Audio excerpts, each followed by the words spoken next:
Astăzi vopsim frânele, mă rog, etrierii. Mergem acum la atelier, la tovarăș și o să mai montăm probabil și niște LED-uri în spate la numărul de matriculare, dar asta probabil la final. Hai să vă arăt momentan.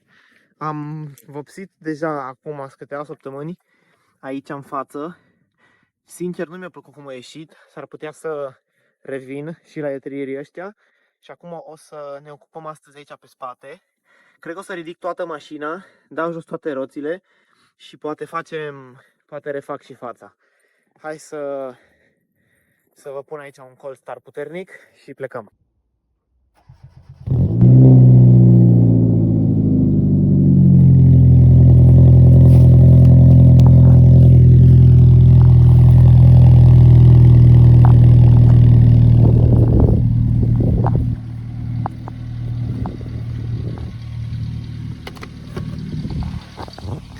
Bun, ne vedem de acolo. Hai să dăm bice. Bun, am ridicat mașina și m-am apucat de treabă, am dat jos și roțile. Hai să vă arăt despre ce este vorba. Deci, aici deja am mascat absolut tot și hai să vă arăt pe partea cealaltă și vă explic aproximativ ce e de făcut. Deci, în primul rând, etrierul curățat foarte bine, în primul rând cu alcool. Am o sticluță mică de alcool aici. Asta, da? Alcool 96 de grade, super. Cu o cârpă din asta de microfibră, curățat bine, apoi șlefuit un pic cu un... Doamne, unde e ăsta? Că nu mi-l găsesc. Uite, cu unul de ăsta, un burețel din ăsta care e de șlefuit, da? E de așa. Apoi la final suflăm pe el și încă o dată cu cârpă cu alcool și să rămână, uite, sunt curat aici, da? Nimic. Bun. Atunci, luăm două pungi de gunoi pe fiecare parte, da? La prima pungă îi facem aici o gaură mică și o băgăm peste etrier, dar șmecheria e să nu faci foarte largă gaura la pungă. Să o faci în așa fel încât să fie foarte tensionată când treci peste, ca ea să stea strânsă pe după etrier. Apoi, altă chestie, stai să vă arăt cu lumină. Am și o luminiță din asta, așa. Mascăm aici, este cauciuc, n-aș vrea să dau pe el vopsia. Aici ai o gaură la etrier. Opa, stai că filmam prost. Aici, da, ai o gaură. Nu vrei nici acolo să intre și nici aici, pentru că și aici este tot cauciuc. Sunt, nu mai știu cum le spune, cauciucurile alea de la prinderile astea de la șuruburi. În fine. Apoi, luăm una din asta, altă pungă, poți să o rupi, să o faci pătrată, să-i rupi marginile și o punem peste toată suspensia și mai ales, foarte important, părerea mea, cablu de frânare. Nu vreau să ajung acolo vopsea deloc. Nici nu știu dacă îi face ceva, poate nu-i face nimic, dar eu prefer să nu. E puțin unghiul prost, dar nu e nicio problemă, nu? Așa. Deci, luăm punga. Cred că n-am luat două pungi. Ba, cred că am luat două pungi. Da, bineînțeles. În fine. Luăm punga, o desfacem bine. Și o să o rup pe aici. Da? O rup toată. Așa, pe jumătate. Și mai mult. Așa. Gata. Și acum e așa, ca un beton. Acum o punem aici.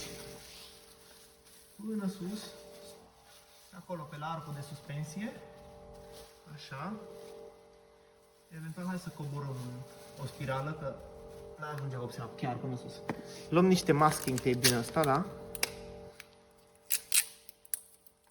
Așa. Odată o să vreau să prind unul aici. Uite, vezi? Cablu de frână. Sper că se vede pe filmare. Da, aici. Întindem asta cât de cât.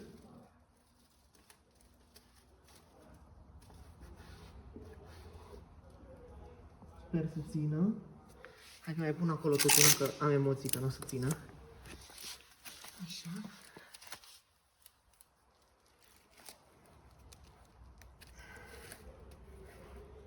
Hai mă frate, ține. Ok. Vedem unde mai punem. Punem una aici la spirală.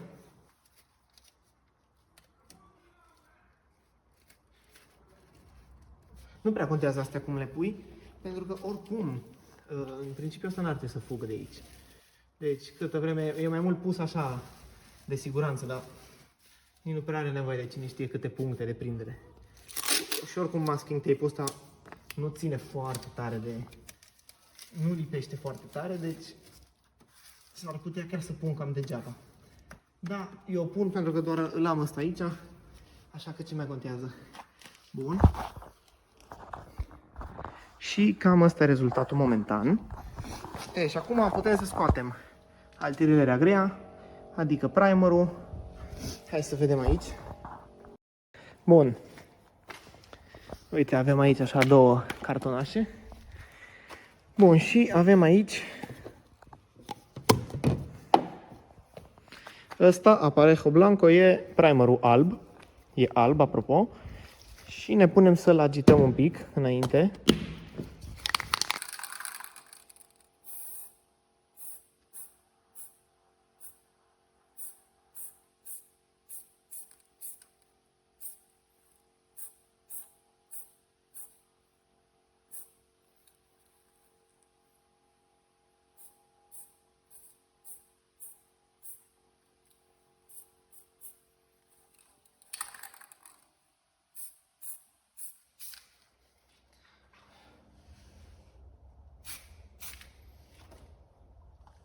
Gata.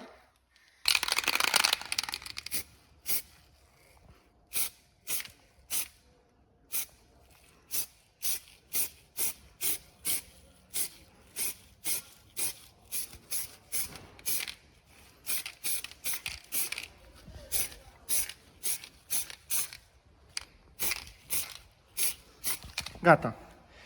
Bun. Primul strat mie îmi place să-l dau foarte subțire. Data trecută când am făcut etrierii pe față, am dat foarte gros primul strat și a durat destul de mult să mi se usuce și nu mi-a plăcut. Așa că, în schimb, de data asta o să-i dau primul strat mai subțire, al doilea ceva mai serios și ultimul așa destul de gros. Sau nu, celelalte două straturi de fapt o să le dau cam la fel. Și hai să vă mai arăt aici ce mai am pregătit. Să încerc asta să-mi schimb. Deci, sper că mă văd bine. Cred că da. Uite ce avem aici. Avem niște LED-uri pentru plăcuța de matriculare. Luminițele pentru plăcuță pe spate. Bineînțeles că pe spate, că pe față nu este așa ceva. Și în timp ce o să stau să mi se usuce vopseaua, o să văd dacă reușesc să pun chestia astea. Astea în principiu ar trebui să aibă, nu știu, doar un clips și ceva de genul și ar trebui să fie destul de ușor. Hai că revin după ce se mai usucă primerul. Bun, am mai dat încă un strat. Deja se observă și între timp, până se usucă, hai să ne jucăm cu LED-urile astea, da? Uite, luăm primul și să vedem care e treaba cu ele. Hai să vă explic. Cu ajutorul unui prieten, Cristian, dacă vezi clipul, mersi frumos de ajutor. Deci, este aceeași piesă complet, da? Și, după cum vezi, aici are un clips pe stânga, unul pe dreapta. Clipsul ăsta se apasă în interior, da? Și trage în jos cu o șurubelniță foarte subțire. Și hai să vedem cum vine astea acum afară. Așa. Și ăsta vrea să fie conectorul sau cum?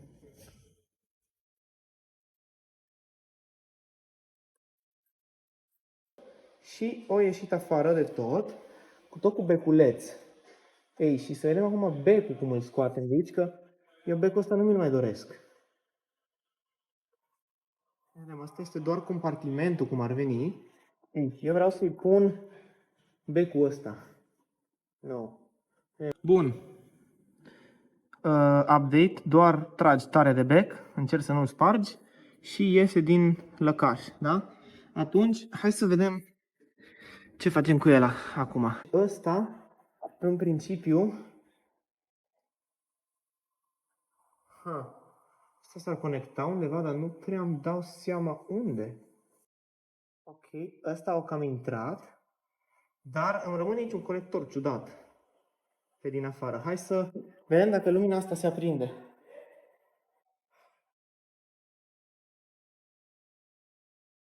Se aprinde sau nu?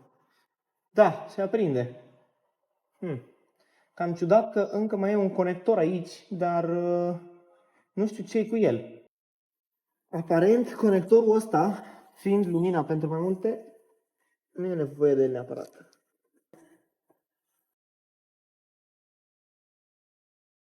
Da, se aprind amândouă, bun.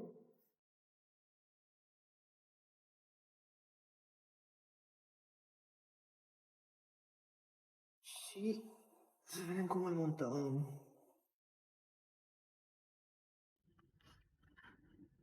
După cum se poate vedea aici, ele au cu un fel de lăcaș. Uite, asta parcă stă mai bine, vezi? Au niște plioape aici, ca să nu se înfunde, să nu intre înăuntru de tot în bară. Și aici, și le ține contră, cum ar veni. Și aici, bă, intră aproape la fix. Aici care e problema asta, dacă te uiți, îi băgat cam mult înăuntru, nu prea îmi place, dar în principiu eu cred că e ok. Hai să vedem cum se vede rezultatul final. Da, mult mai bine. Față de becurile alea halogene, e totuși altceva. Bun. Ei, și hai să ne întoarcem noi la ultimul strat de primer și după aia punem vopsea. Bun, i-am dat și prima capă, primul strat acum de vopsea, l-am dat, sincer, cam, nu știu, sincer nu l-am dat gros, dar foarte, cum să zic, cu 2-3 pâsuri de astea, deja l-au făcut galben complet. Hai să mai dăm una să vedem care e treaba.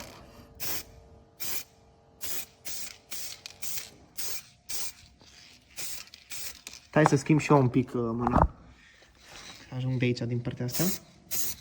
Chit că, sincer, nu prea contează, adică tu când e totul montat pe mașină, vezi partea asta și eventual aici.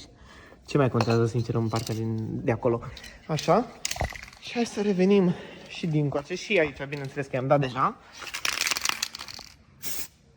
Aici parcă se vede, uite, pe aici, încă alb. Hai să îi dau și de aici. Opa. Cam greu să și mă concentrez la unghiul telefonului în același timp. Eu cred că e destul. Bun. Apoi o să mai urmeze și lacul. Mamă, stai să nu pun asta aici, că poate îmi pică pe vopsea și mă nebunesc. Ne-a mai rămas lacul ăsta transparent. Uite, barnici transparente. Ăsta o să dau foarte puțin la final. Sincer, mai mult așa, ca să... Na. În teorie, și că ar putea să ajute un pic cu temperaturile, să nu se ducă vopseaua. Dar aici vopseaua stă bine de când am pus-o pe mașină, de când am vopsit astea și a trecut deja o lună și n-a sărit. Bun. I-am dat și cu un pic de din ăsta. Bineînțeles, nu se vede că e transparent. I-am dat și pe aici o tură și dincolo o tură și acum lasă să se vopsească. O să scoatem acum astea de aici. Deci, o să mă dau mai încoace ca să se vadă. Asta, uite, de aici frumos, bine, afară, foarte simplu.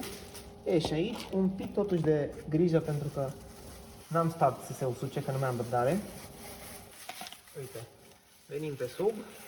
Aici n-aș vrea să ating, așa că o să încerc câte un pic. O să încerc să rup ca să mărim gaura, da? Să iasă fără să atingă. Hai să vedem. Oare iese mie combinația?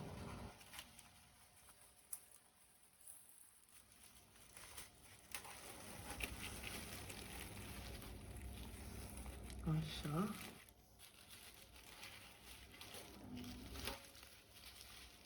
Bun. Ok. Mai avem acum masking tape-ul ăsta de aici. Și trebuie dat jos. Cel de jos. Și aici. Așa, un pic de vopsea pică și pe mine, dar nu e o problemă că ne spălăm pe mânuțe.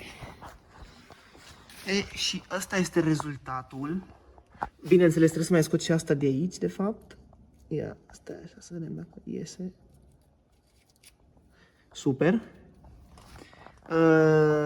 Plăcuța se vede, da? Aici e galben, aici nu. Nu e nicio problemă.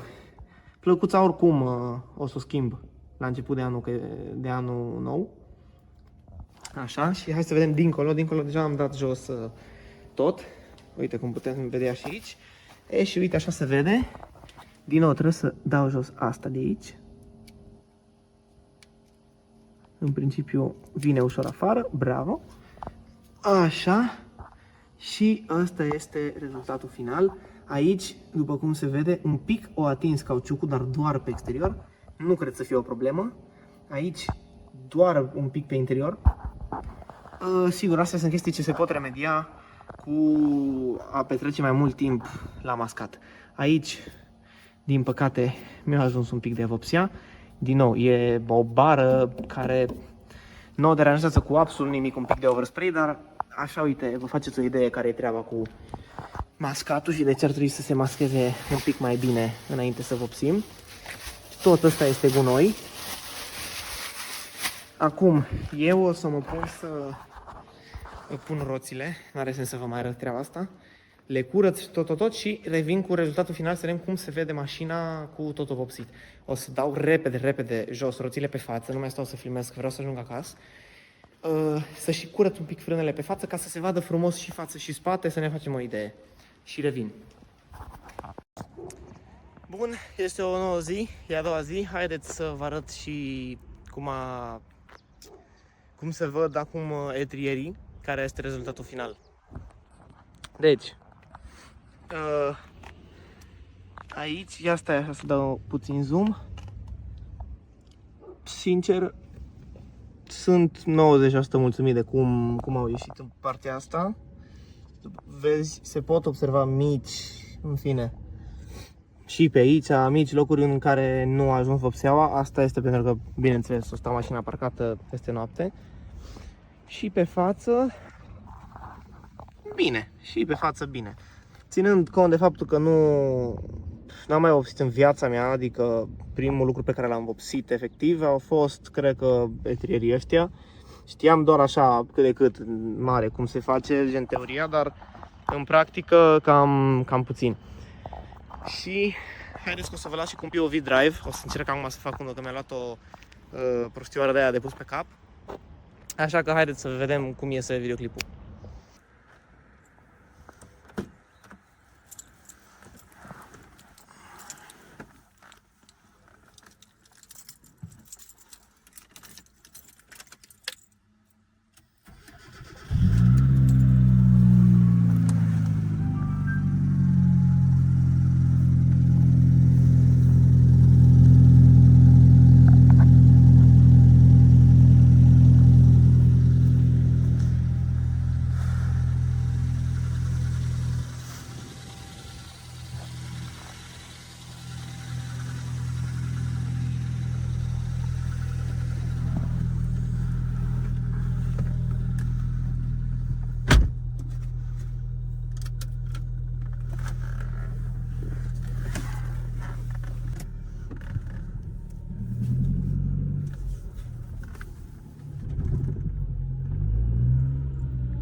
Hai să vedem un pic de ceva.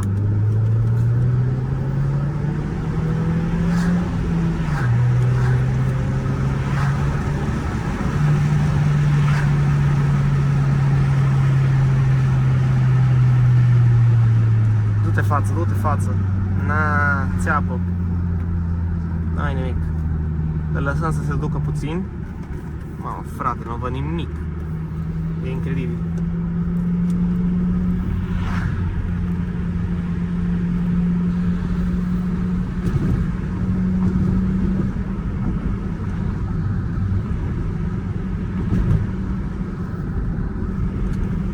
Ar fi ceva să nu fie apăsat pe butonul de play, de record, în fine.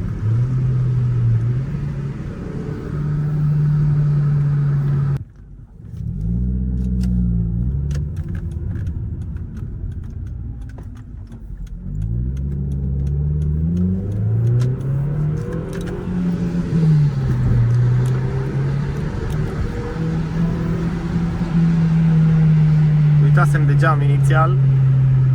M-am amintit la 5 minute. E bine. Hai să vedem aici, fentăm o ieșire rapidă. Hai mă, vorule. Mamă, soarele ăsta. Super!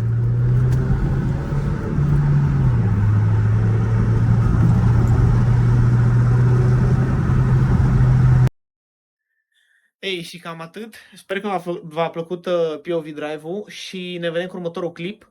Următorul clip o să fie nebunie. Mi-am comandat acum două chestii foarte tare la mașină. Nu vă spun nimic. Una deja chiar mi-a și ajuns. Așa că eu zilele astea o să mă pregătesc deja să fac următorul clip și ne vedem în principiu într-o săptămână, două maxim ar trebui să apară și clipul următor. Bine, o să depindă și cu pregătirile și vopsitul și așa, pentru că sunt chestii de exterior. Deci sunt super entuziasmat și ne vedem la clipul următor.